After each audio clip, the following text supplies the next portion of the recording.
না এখন নিয়ে গেলে 80 টাকা দিলে হয়।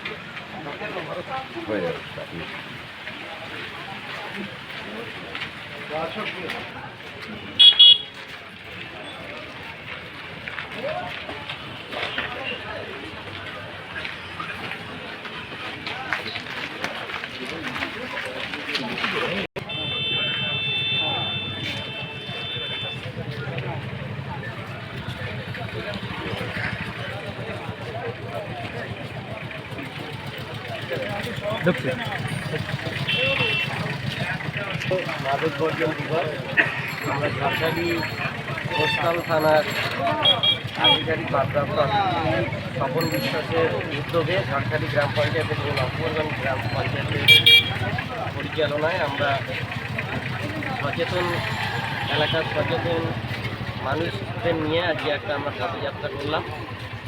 আজকে যে বিশ্ব মাদক বর্জন দিবস, আমরা চাই প্রত্যেকটা এলাকার প্রত্যেকটা সচেতন মানুষকে সচেতন করতে যে মাদক বর্জন করুন এবং নেশামুক্ত সমাজ এবং সুস্থ জীবন সুস্থ সমাজ গড়ে তুলুন। সেই নিরিখে আজকে আমাদের এই পদযাত্রা, বিশেষ করে আমাদের ভারপ্রাপ্ত আধিকারিক স্বপন বিশ্বাসের উদ্যোগে, কোস্টাল থানার ভারপ্রাপ্ত আধিকারিক স্বপন বিশ্বাসের উদ্যোগে যে উদ্যোগ আজকে কর্মসূচি আমরা পালন করছি, সত্যি একটা উল্লেখযোগ্য দৃষ্টান্ত আমরা রাখতে চাই আগামী দিনে আগামী প্রজন্মের জন্য।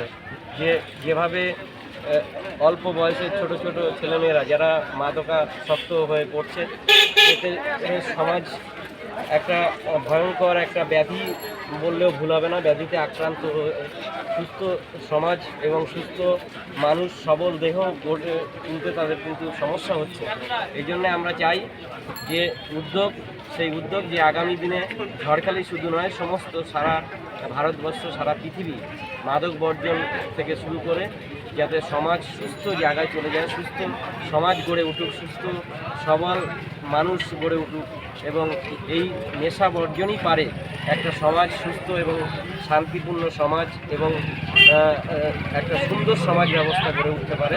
সেই জন্য এই উদ্যোগ যেমন আমরা নিয়েছি, আমাদের কোস্টাল থানার বড়বাবু নিয়েছে, আমরা গ্রাম পঞ্চায়েতের পক্ষ থেকে নিয়েছি, এটা সবাই এলাকার সমস্ত মানুষ যাতে এটা একমত হয়, তাহলেই একটা সুস্থ সমাজ গড়ে উঠবে আগামী দিনে এবং সেই সমাজই সত্যিকারের একটা সমাজ আগামী দিনে উপহার দেওয়া যাবে। এই জন্যেই এই উদ্যোগ সত্যি সুন্দর উদ্যোগ এবং সবাইকে বলবো এটাকে অংশগ্রহণ করে, শুধু অংশগ্রহণ করলে হবে না, সমাজের প্রত্যেকটা মানুষের কাছে যারা সচেতন বুদ্ধিজীবী এবং সমাজ সচেতন মানুষ, তারা যেন এই বার্তা প্রত্যেকটা এলাকায় পৌঁছে দিয়ে আগামী যাতে সুন্দর সমাজ ব্যবস্থার সঙ্গে অংশীদার হোক এবং অংশগ্রহণ করবে। ধন্যবাদ। সভাপতি এই অন্যান্য মিছিলে পা মিলিয়েছেন, সেই বিষয়ে এই বর্জন দিবস, এই বিশ্ব মাদক বর্জন দিবসে ঝড়খালি কোস্টাল থানার ভারপ্রাপ্ত আধিকারিক মাননীয় স্বপন বিশ্বাসের উদ্যোগে আমরা সমস্ত স্তরের মানুষদেরকে নিয়ে আমরা একটা সুস্থ সমাজ যাতে আগামী দিনে গড়ে তুলতে পারি।